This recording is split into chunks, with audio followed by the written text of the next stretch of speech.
اور ہم بے حسی کی موت نہ مرے، احساس کی موت مرے۔ انسانیت کا احساس کرنے والا نسلوں کے لیے بہت کچھ چھوڑ جاتا ہے۔ انسانیت کا احساس کرنے والا، جانوروں کا احساس کرنے والا نسلوں کے لیے بہت کچھ چھوڑ جاتا ہے۔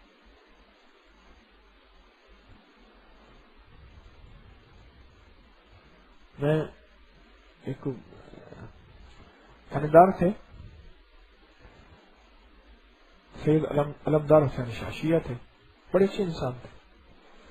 وہ انارکلی تھانے میں ایس ایچ او تھے، ریٹائر ہو گئے۔ تو یوسف فلودے والا ہے لاہور میں انارکلی کے ساتھ، تو وہ چونکہ وہاں کا ایس ایچ او تھا تو فلودہ کا سلسلہ چلتا چلاتا ہوگا یقیناً۔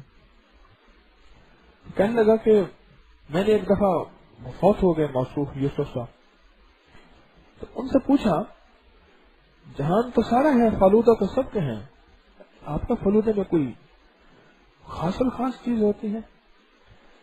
کہنے لگا نہیں، وہی کچھ ہے، مخلوق خدا پاگل ہو کے آپ کے پاس کیوں آ کے فلودہ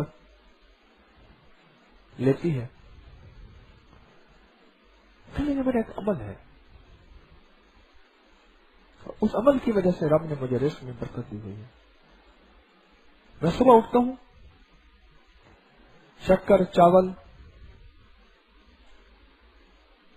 یہ لے کے تھیلا بنا لیتا ہوں، راوی کے کنارے چلتا ہوں، واک بھی کرتا ہوں، اور جہاں جہاں چونٹیوں کے کیڑوں مکوڑوں کے بل ہوتے ہیں میں وہاں ان کو ڈالتا جاتا ہوں۔